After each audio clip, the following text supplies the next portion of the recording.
Hello, Abigail. Thank you so much for being my special guest for Social China. It's my pleasure, Ting. I'm so excited to be here. Thank you so much.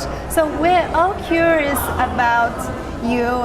We know you are the strategist of Google. We're just very curious about your background. Can you tell us a little bit more about it? Absolutely. Yeah. Well, so what I do at Google is I actually run a couple of strategy teams, which do a number of different things, but the whole purpose of our role is to help brands, like any brand, like a Coca-Cola or a famous Chinese brand, help them bring their story to life in the digital space. And we leverage insights and our strategic background, and we help these brands create mostly YouTube-like experiences. So they could be ads or they could be branded content, and we help them develop that thanks to our team. We work very closely with creative directors.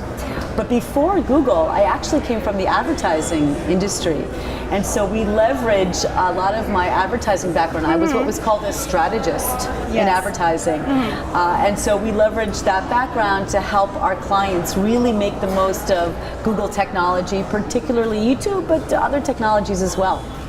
That's wonderful. Yeah, it's really exciting. Yeah, I'm seeing you did some talks in motivation speaker, and then can you tell us a little bit how do you think technology impact and advance people's daily life? Absolutely. I feel very passionate about this subject. Just to go a little bit back in time, I actually studied anthropology. So I really love to understand human beings and how they interact with many different things. Maybe it's food, maybe it's fashion, maybe it's different aspects of culture, which is why I'm so excited to be part of this Social China event. But also, I've done a lot of work trying to understand people's relationship to technology, actually leveraging my social anthropology background.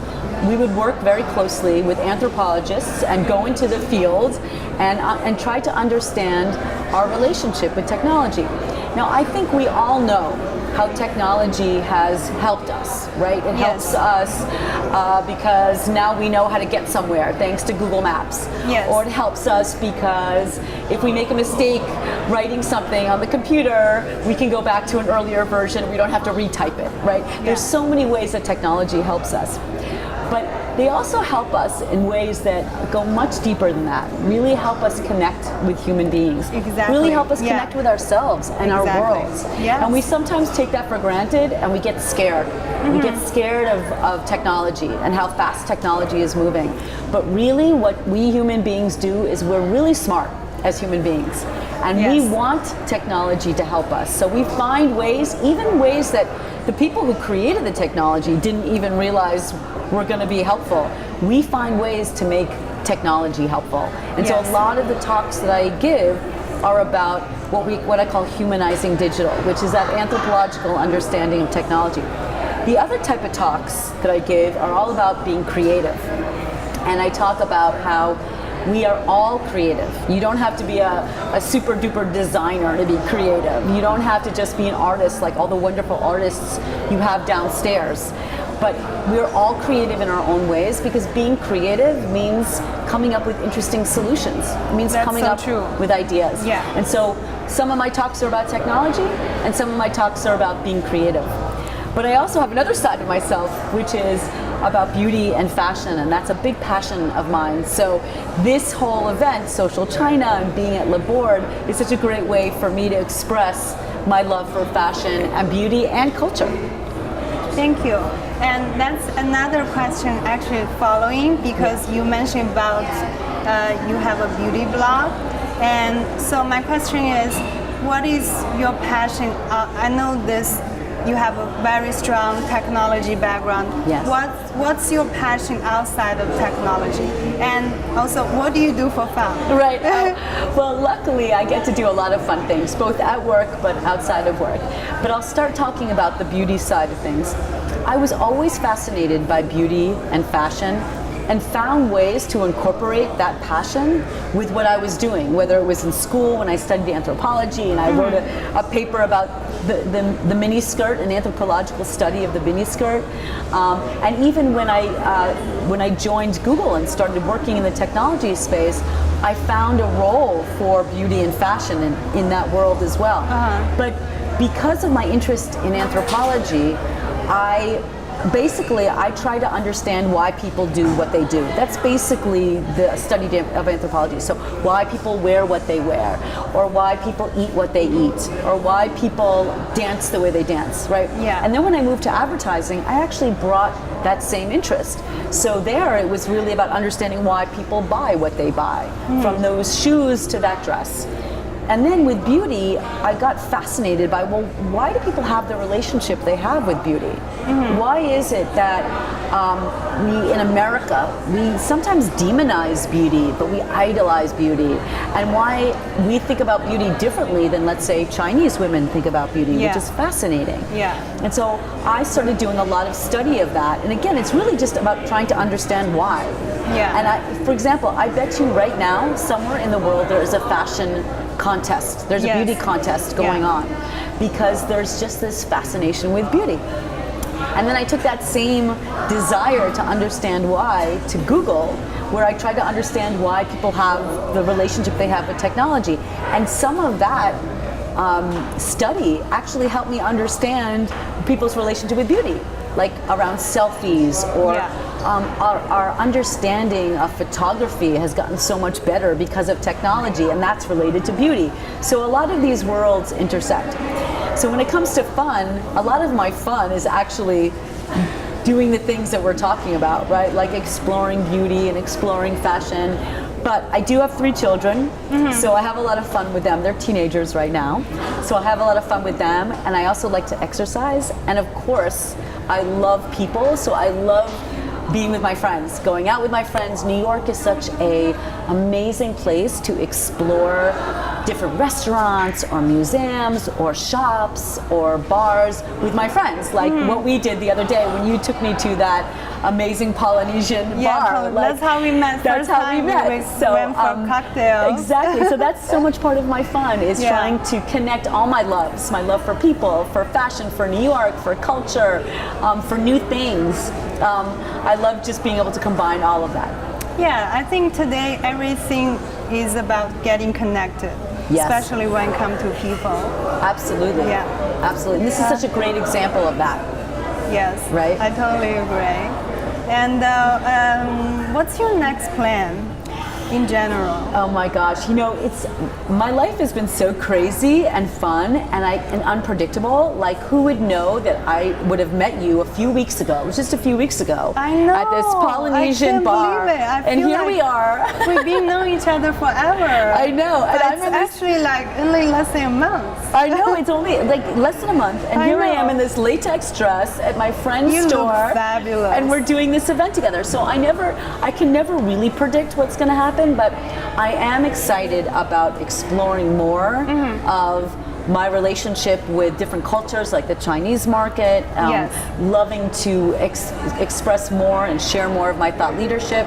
I'm hoping to write a book soon, so be prepared for that. And just to really connect, like you said, connect with others. Thank you. And you are one of the biggest supporters of our event. I really, really appreciate it. Oh, it's my pleasure. And I would love to ask you questions if that works too. Yes, please. We're friends. I know. Let's talk about this event. Yeah, let's chat. I mean, it seems to me that you created this event practically overnight.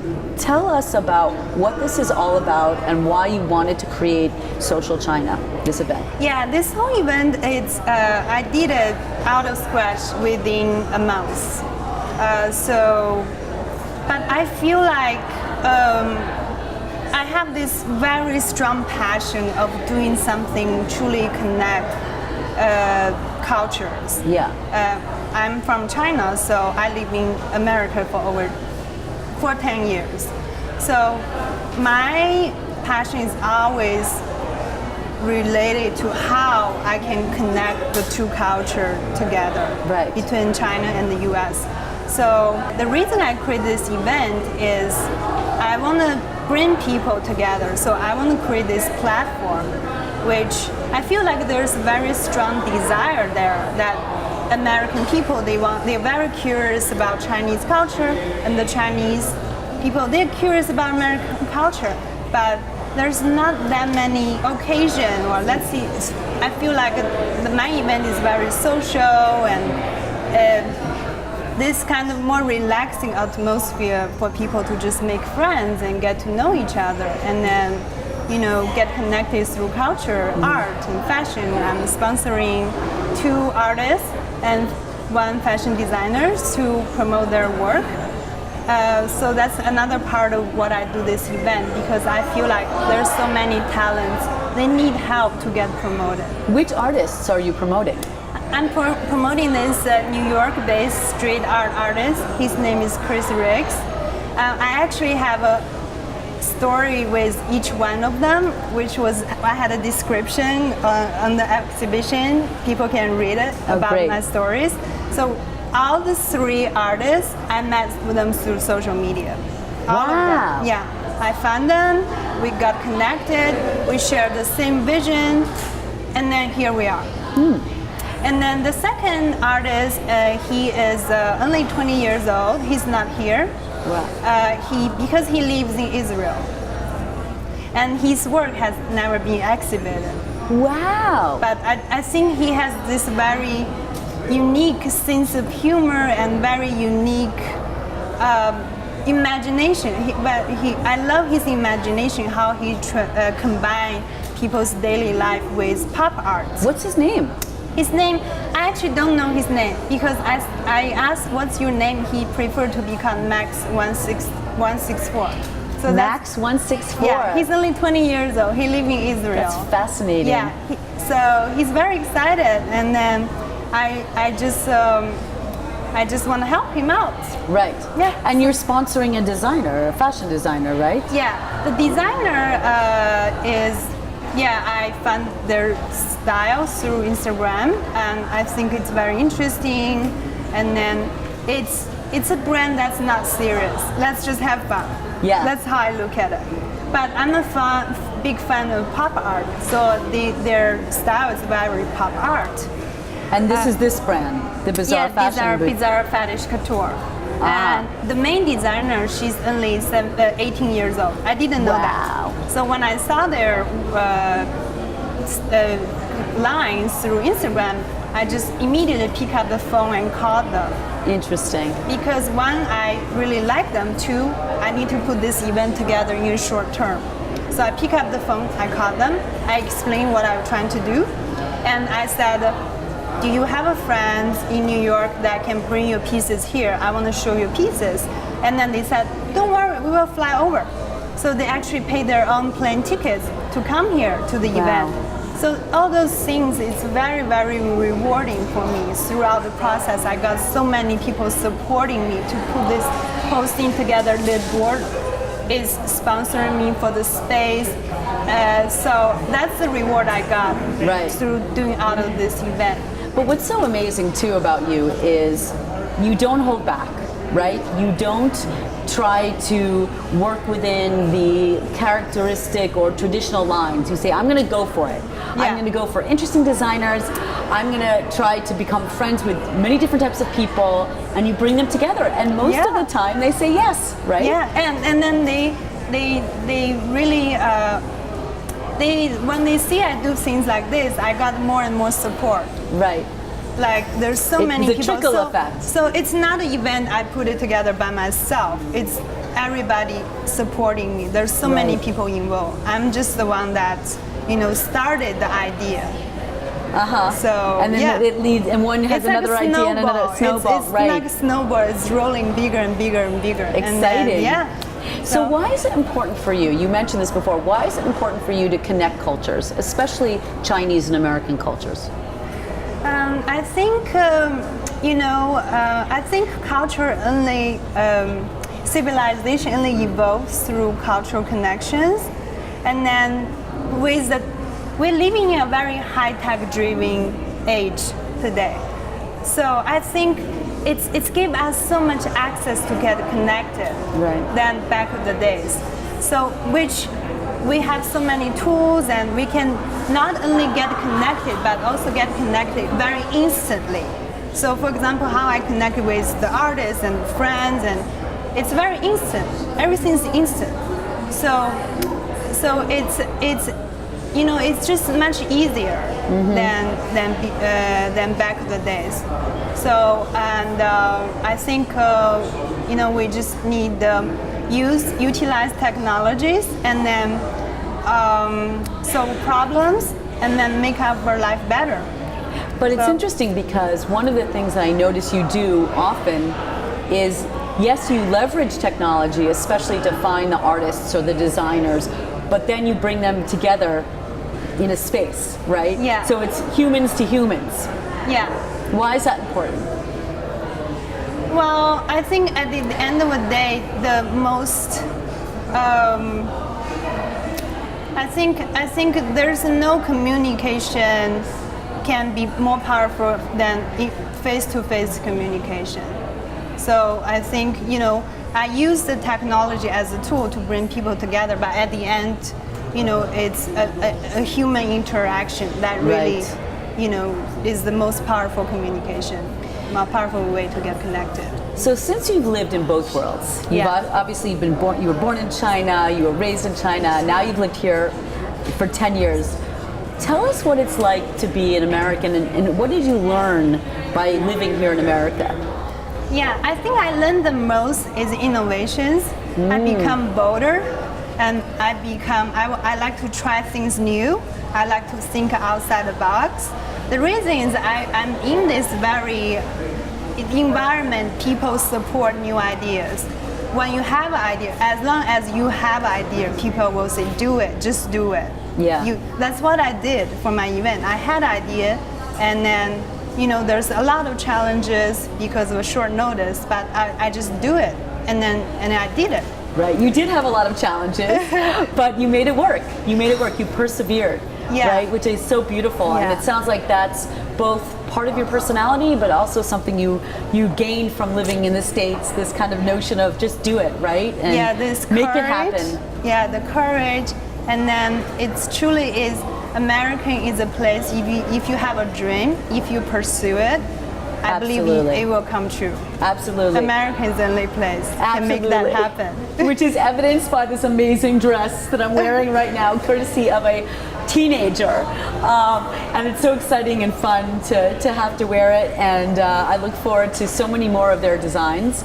And thank you so much for inviting me and having me part of this amazing event and being my friend. Thank you so much for your support, and I love the photo we did before, like very fun, not serious pictures. Yes, yes, all for fun. Hashtag fun. Yes, at the end of the day, we want to have fun. Yes, thank you. Thank you. Bye. Hashtag fun. Yeah. Yeah.